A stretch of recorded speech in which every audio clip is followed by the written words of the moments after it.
Hello everyone, and welcome to this video titled Functions on a Coordinate Plane.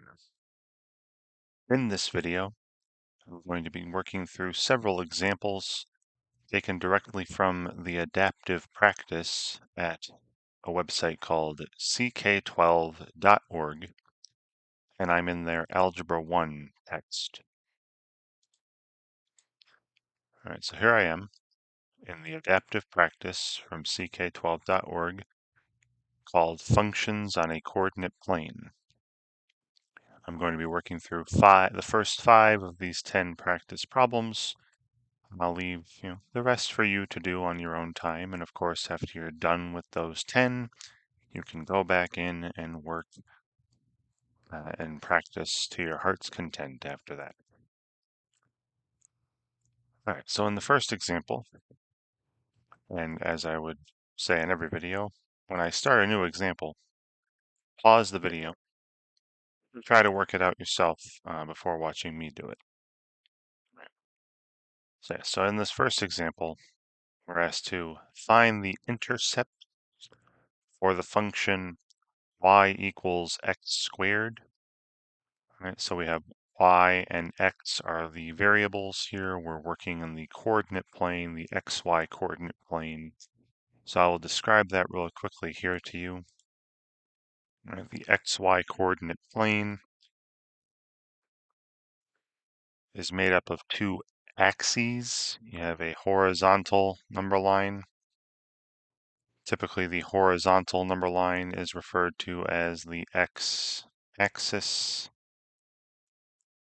And again, it is a number line, right? So you got 0 in the middle, positive numbers to the right. So like +1, +2, +3, and everything in between, of course, it's the real number line. Negative numbers to the left, right? So -1, -2, -3, and so on, and everything in between. And then at x equals 0, you have a perpendicular vertical axis. So it's another number line that runs straight up and down, and this vertical axis is typically referred to as the y-axis. And it's just another number line. It's like taking the x-axis and rotating it counterclockwise 90 degrees. So you got 0 in the middle for the y-axis, and then 1, 2, 3, all the positive numbers going up the y-axis, and then the negative numbers, -1, -2, and -3, and everything in between going down. So this is called the xy coordinate plane. It's also referred to as the Cartesian coordinate plane. And what we're asked to determine here, we're given an equation describing a function, right? Remember, a function is a set of ordered pairs, a set of points on the coordinate plane, where every x coordinate gives you exactly one y coordinate, right? Every x value, every value in the domain is related to, is mapped to, is in a pair with exactly one value in the range, which are the y values. All right, so we have y equals x squared here, and we're asked to find the intercept. So this side here, here's our function, the equation describing our pairs we're going to plot, y equals x squared. And I'll make a little table down here in the right corner. We have x coordinates, we have y coordinates, and I'll plot several points just to see what this graph looks like. If x were 0, right, y would be 0 as well, right? 0 squared is 0. If x were 1, y would be 1, right? 1 squared is 1. If x were -1, right? Remember, -1 squared is -1 times -1, that's +1. So you got -1, 1. And if x were 2, right, 2 squared is 4. And then the same thing for -2, right? -2 times -2, -2 to the second power is also 4. So I'm going to start plotting these points on my little xy plane here. So we got 0, 0, right? That's called the origin. We have 1, 1, so when x is 1, y is 1, there's that point. We have 2, 4, right? I don't have 4 listed here, so let's go here. So here's 4 on the y-axis. And when x is 2, y is 4, and when x is -1, y is 1. When x is -2, y is 4. And if you were to plot other points on this, you would see what's called a parabola. You could plot, and you don't have to plug in whole numbers or integers. I could also plug in, 1/2 and get 1/4, -1/2 for 1/4 as well. And what we would see that all these points would form a pattern that looks something like this. And I'll draw little arrows at the ends to let you know that it's going in certain directions forever. Right? Again, something called a parabola. Right. Now, they're asking us specifically, though, for the intercept. Right. So intercepts, you have x-intercepts.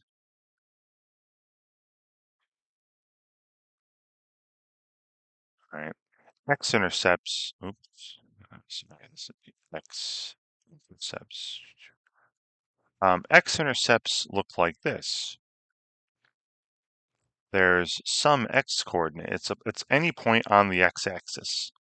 So it's some x-coordinate, comma, and then the y-coordinate is 0. And that's how you find x-intercepts. You put in 0 for the y-coordinate and solve for x. So on this particular picture, I'll do this in blue, the point 0, 0 here, 0, comma 0, the origin, is an x-intercept. It is a point of the graph on the x-axis. Well, that is also the case, very similar for the y-intercepts. If you're ever asked to find a y-intercept or a graph, it'll look like this. It'll have 0 for the x-coordinate and some y-coordinate. So you're putting in 0 for x and solving for y. So again, on this graph, the point 0, 0, right? That's both on the x-axis, so it's an x-intercept, and it's on the y-axis, right? So it's also a y-intercept. So that's it. On this particular graph on the function y equals x squared, 0, 0, the origin, is both an x-intercept and a y-intercept. So both x and y-intercepts are 0, 0. And that's the only choice that makes any sense here. And I'll check it out. Wonderful. All right, so moving on. Next question. All right, we're asked, now we're given a picture, right, a graph of some function. Right, you see how every horizontal value would correspond to one vertical value, right? Every x value in the domain would correspond to one y value in the range. So we have a graph of a function, and we're asked, which of the following tables of ordered pairs presents the graph below? Well, let me look at the solid point state. I mean, there are infinitely many points on this graph. And I'm just going to focus on the ones that are fuller dots. So it looks like we have, 1 for the x corresponds to 1 for the y. 2 for the x corresponds to 3 for the y. 3x corresponds to 8y. 4 corresponds to, looks like 15. 5 corresponds to, looks like 24. So 1, 1, 2, 3, 3, 8, 4, 15, and 5, 24. And of these choices, looks like choice C is the one that has those particular pairs for X values and Y values, those particular points in the table. Check it out. Wonderful. All right, so that one wasn't very difficult, right? Just looking at horizontal values correspond to what vertical values, right? X values to Y values, and which table matches those that we said. All right, so moving on. All right, so now see, right? This is not multiple choice anymore. Given an equation that would have a graph on the xy plane, right? There is an x variable and a y variable in this equation, and that's it. And we're asked to determine what would be the x-intercept, right? So some x value, comma, 0 for the y coordinate. And what would be the y-intercept, right? 0 for the x coordinate, comma, and then we have to fill in the blank for the y coordinate. All right, so the equation is 9x minus 2y equals 36. All right, so 9x minus 2y equals 36. All right, so let me find the x-intercept that they're asking for first. So remember what that looks like. It's some x-coordinate that I don't know, and then the y-coordinate must be 0, right? If you're a point on the x-axis, the y-coordinate must be 0. So I substitute the y-coordinate of 0 into the equation. So we have 9x minus 2 times, and then 0 for the y-coordinate, right? Replace y with 0, equals 36. And 2 times 0 is 0. So this just leaves me with 9x on the left side equals 36. And then, x must be 4, right? 9 times 4 is 36, or if you divide both sides by 9, you get 4. Right? So the point 4 is 0. 4 comma 0 would be the x-intercept, would be the point of the graph of this equation on the x-axis. And then the y-intercept, doing a very similar thing, but where the x-coordinate is 0, right? And then filling in the blank for the y-coordinate. So that's 9 times, and then replace x with 0, minus 2 times y equals 36. 9 times 0 is 0. So that leaves me with the negative 2y still on the left side equals 36. And then after dividing both sides by negative 2, 36 divided by negative 2 would be negative 18. So there's my y coordinate for the y-intercept. So that this pair here, 0 for x, comma, negative 18 for y, that would be on the y-axis if you were to graph points, graph ordered pairs that satisfied this equation. You have your x-intercept 4, 0, y-intercept 0, comma, negative 18. That's what I'm filling up here, 4 for the x-intercept, and then, negative 18 in this blank for the y-intercept. Let's check it out. Wonderful. Okay, so again, hopefully after a few here, we understand how to find points on the graph of an equation with an x variable and a y variable, and also what the intercepts are, what they mean by intercepts, right? Points on the x-axis and y-axis, where the y-coordinate is 0 and x-coordinate is 0, respectively. All right, next. All right, so this one I'll just kind of say instead of rate. We have 4x minus 3y equals negative 24. I want the x-intercept first, so I'm replacing y with 0. Negative 3 times 0 is 0. So that would leave me with 4x on the left side. I'd have 4x equals negative 24. And then we would divide by 4. Negative 24 divided by positive 4 is negative 6, right? So the x-coordinate of the x-intercept would be -6, right? The point -6 comma 0 would be plotted on the graph of this equation. All right, then for the y-intercept, I'm replacing 0 for the x-coordinate and finding the y-coordinate of the point on the y-axis for this graph. If x were 0, 4 times 0 is 0.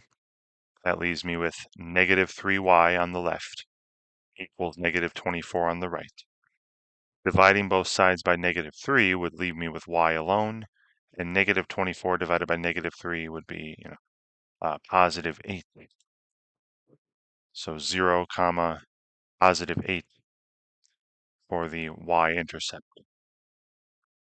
Beautiful. Then I should just have one more example to do here for this video. Leave the rest to you. And once again, it's just intercepts, right? So the major takeaway from this video is if you're given an equation involving the variable x and the variable y, you can make a little table with x coordinates, y coordinates, plug in values of x, solve for y, plug in values of y, solve for x to find ordered pairs that might be on the graph of the equation. And then, after plotting enough of those pairs, maybe you'll see a pattern. You can fill out the rest of it like with my parabola when I was graphing y equals x squared in the first example. And then the other major definition to take away, the other major thing to take away from this video is on the intercept of a graph. Right. X-intercept is on the x-axis, any point of the graph on the x-axis, so you got a y-coordinate of 0. In this particular equation, if y were 0, you would be left with 3x equals 12. So x would have to be 12 divided by 3, which is 4, right? So the point 4, x comma 0 for y, the x-intercept of the graph of this equation. And then for the y-intercept, right, that's a point on the y-axis. And if you're on the y-axis, right, the coordinate is 0, so I put in 0 for x here. That makes this 3 times x equal to nothing. 3 times 0. Left with 4y equals 12. Dividing by 4. 12 divided by 4 is 3. Right? So y equals +3 there. So the point 0, comma 3 would be the y-intercept on the graph of this equation, point on the y-axis. Great. And like I said, that's about all I'm doing here for the video. You can finish this off yourself, right? Go to ck12.org into their Algebra 1 text and find this adaptive practice, functions on a coordinate plane, and work your way through it with the mastery. Practice even more when you're done with it until you get it down pat. All right, and hopefully watching me do a few of these here helps you out when you're doing it yourself. And thank you very much for watching.